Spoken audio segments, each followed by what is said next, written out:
Assalamualaikum warahmatullahi wabarakatuh. Shamarka fuun jaalatamtoota kabajamtoota uummata Oromoo jirtu bakka jirtanii nagaaf kabajaan keessan biraa jiraatu kawanni qulqulluurraa maddeessiniin jecha akkuma isin argitan algaa baay'ee bareedu meetira 1.80 hedduu bareedaa ta'e kwaalitii qumsaaxinii saammaachuu wajjin qabadhee isinii dhufee jira jechuudha. Warroonni algaa kanaa fi qumsaaxinii kana jaalatanii isinitti tolee dhuftanii keessaan dubbisuu hin dandeettanii obboleettiin teenya jechuudha.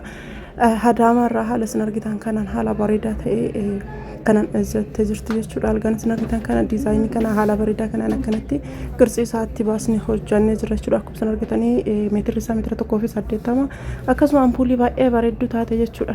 Mana keessatti hedduu bareedaa ta'e haala kana itti goonee fi qopheessinee fi jirra jechuudha. Isinillee jaallattanii keessaan surushut gootanii naa erguu hin dandeettan isiniin jedha. Akkasirraa eegamu san qofa algaa kana ilaaluu barbaadan kinu akkuma isin argitan kana meetira 1.80 isiniin jira.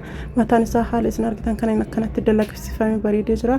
Akkasuma immoo miila isaa jalallee jechuudha. Akkuma isin argitan kana kinuuti kiisa hedduu guddaa ta'e of duubarraa qaba jechuudha. Akkuma isin argitan kana garaa isaa keessatti masaabaa waa hedduu isinii qabata jechuudha. Baay'ee guddaa waan ta'eef isa garaa of duubarraa qaba jechuudha.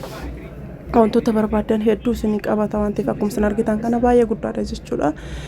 Duuba isaarratti haala kanaan hojjannee jira jechuudha. Hamsoolaa garaagaraa barbaadanii wanta barbaadan isinii qabata akkuma isin argitan kana akkasuma daardaarriin isaallee akka bal'atu laala meetira taakkuu tokko jechaadha. Daarin isaayyuu taakkuu tokko jechuudha. Baay'ee furdaadhaa fi akkasuma bal'aa akka ta'e algaan kun algaa baay'ee kwaalitii fi akkasuma miidhagfii tokkoffaarraa hojjechiifame waan ta'eef namoonni hajamtanii namoonni jaalatanii namoonni isinitti tole kinuuti lakkoofsi asirra jira ittiin argachuu ni dandeettan isiniin jedha. Akkasuma algaan kun masaaba tokko komodiinoo tokko qaba isiniin jira.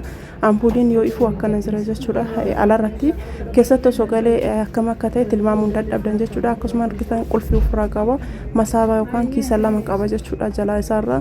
Inni sunillee tasharataati yookaan gommaadhaan dalagame jechuudha. Akkuma isin argitan kana maashaallah wanti sarraa hafee hin jiru waan ta'eef asirratti astaayitii namni qabdanii koomentii irratti barreessuu hin irraanfatina isiniin jira. Hedduu bareeda baay'ee kwaalitiidhaallee akkuma isin argitan kana yoo jaalattan keessan na dubbisuu hin irraanfatina. Akkasuma jabinni isaallee hedduu kwaalitii kate jechuudha. Jabinni isaa baay'ee kwaalitii kate warra tiettanillee kinoo akkanatti iyyuu isinuu tilmaamuun dadhabdan jechuudha. Baay'ee kwaalitii fi baay'ee qulqullina qabu jechuudha. Meeshaa baay'ee qulqullina qabuu fi kwaalitii qabu jechuudha. Akkuma isin argitan kana kun akka fakkeenyaa isin haa ta'u isin ammoo kan barbaadanii ajajachuu ni dandeettan isin jedha. Isa kan akka fakkeenyaatti fudhattanii maashaallah kinoo haala kanaan akkana hojjannee fi baasnee jirra. Taansee qomsaaxinii hedduu bareedduu taate jechuudha. Akkuma isin argitan kana jechuudha. Qumaatiin isaa meetira 3 anu hanginna qabu jechuudha. Baay'ee dhaabadhu malee maashaallah baay'ee ajaa'ibaa hedduu jaaladhee jira. Akkasuma meeshaan akkanaa kuni kwaalitiin jechuudha. Qumsaaxiniin tun laamineetii yoo jedhan hin saalfachiisa hoomatti akka hin saalfachiisu jechuudha. Akkuma isin argitan kana maashaallah oliin dhaqqabamu giddii ol harkifadhu malee ani akka garuu akka namni dheertu nan jedhaan of hin beeku. Akkuma isin argitan kana maashaallah haala isin argitan kanaan akkana ol hiixadhee luka kiyyaan jechuudha. Haala kanaan akkana banamee jira jechuudha. Cufuun isaallee baay'ee ulfaata waan irra dhaabattan malee hin danda'amu jechuudha. Akkuma isin argitan kana bakkeen akkasuma bakkeen uffata itti fannisanillee jechuudha. Akkuma isin argitan kana masaabaan isaa tansharaataatidha. Maashaallah hedduu kwaalitii akka ta'e masaabaa tansharaataatidha. Nam tokkoon qabata jechuudha. So keessa dhaabatanii nam tokkoon kan sin qabata. Ani keessa dhaabadhee isin mul'isa jedhee akkasuma baamana kee wajjin waan jiruuf isa sodaadhe. Wallahi hedduu kwaalitii akka ta'e jechuudha maashaallah. Meeshaa oriijinaalidha. Rabbi nagaanitti si agalchuu sin jedha obboleettii yaa qaali. Meeshaan kan kee haala argite kanaanii kinoo akkana si dhumatee jira. Meeshaa kwaalitii ajajattee si dhumatee jira si hojjetame. Akka jaalattu akka irraa gammaddu abdii guddaa sirraa qaba sin jedha waan nu amantee akkasuma filannoon kan kee ana ta'e narraan dhuftee fi inshallah narraa gammadda sin jedhe durallee ammallee akka narraa gammaddu abdii guddaa sirraa qaba.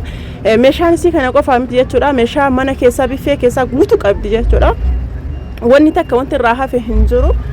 Wanti takka wanti si raafe hin jiru jalaa fi gubbaaleen maxaafaan kinoo kana jechuudha. Kan inni as hin banamnee fi meeshaa oriijinaalii ta'e meeshaa kwaalitii ta'e jette jechuudha. Meeshaalee mana keessaallee akkasumatti meeshaalee baay'ee babbareedaa ta'e meeshaalee biffee keessaa qabdi jechuudha. Akkasuma bootaan kunniin kan uffata irratti fannisan jechuudha. Akkuma isin argitan kana maashaallah bootaa uffata itti fannisaniini sagaleen wacaa tokko waan jiruuf jecha ifa manarraa taana uffachaa sin jedha. Sagaleen tokko hin jira. Walumaa galatti qumsaaxiniin kana balballi isaa 4 ture akkasuma gubbaan isaa jechuudha. Dheerinni isaa bicha meetira 3 jechuudha. akkasuma inni kun irraa ol baha jechuudha hin ganaxalama walumaa galatti qumsaaxiniin kenna masaabaa lama qaba sharaan taatee kan ta'e akkasuma balballi isaa balbala afur jechuudha namoonni hajamtan akkaataa barbaadaniin diizaayinii barbaadanii ajjachuu dandeettanii obboleettiin ta'e nakin haala kana ajjattee jirti karariin isaa balballi kireemidha kuwwan ammoo kararii hincat kararii jedhama bootaan inni irraa ol baha isin jedhe bakka kanatti mana hin seenu qumatiin hagana dheeratu warri jettanii isin dhibe jechuudha bootaan sin irraa ol baha waan ta'eef addatti gala akkasuma karariin algaa kunii fi karariin kun akkasii achi maacha ol godha kireemiif kun maacha ol godha bira ka televiziyoonii irra kaayan TV stand jechuudha TV stand illee kin haala isin argitaniini akkana jira jechuudha asirraa balballi isaa irratti madaddaraa qaba akkasuma masaabata sharataati ta'e qaba jechuudha masaabata sharataati ta'e afur qaba jechuudha balbala lama qaba jechuudha akkasuma hababaawwan garagaraa geexii irra kaayatan boota akkasiisan hin qaba jechuudha enchi hanga barbaadanii televiziyoonii enchi haga 43 isin qabata baay'ee qabata jechuudha televiziyoonii guddaa qabata namoonni hajamtanii namoonni jaalattanii dhuftanii nurraan ajajachuu ni dandeettan isin jedha TV standing kenna kana fakkaata meeshaa kenna kamukaa jechuudha homatti akka guutuun guutuutti itti amanna meeshaa quality meeshaa originally immediately tokkoffaa akka ta'e namoonni hojjechiifatanii illee ragaa nu bahanii nullee guutuun guutuu itti amanna warroonni jaalattan keessan nu dubbisaa waan hagammaa na dhaggeeffataniif galatooma hanga viidiyoo biraatti walitti deebinutti nagaatti toora